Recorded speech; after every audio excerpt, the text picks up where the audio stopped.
Hey friends, if YouTube is not working on your computer, then please watch this video. I will guide you through the possible resolutions. Now, while it is rare, I would advise you to search for YouTube server status in the search bar. Okay, and then go to websites like Down Detector and all, and check the YouTube server status.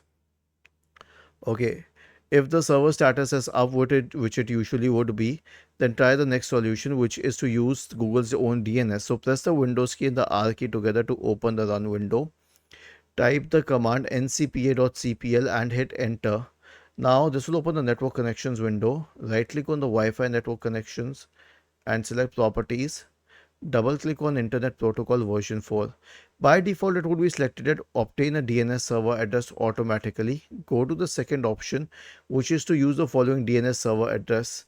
Set the preferred one as 8.8.8.8 and the alternate one as 8.8.4.4. Click on OK to save the settings and then click on OK once again. These two solutions should fix it unless it's a browser level issue.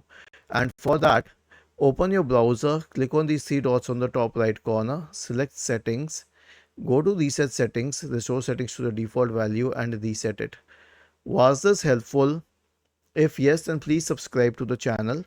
If not, then let us know in the comment section of the video on how we could help you further. Thank you for watching this video and have a nice day.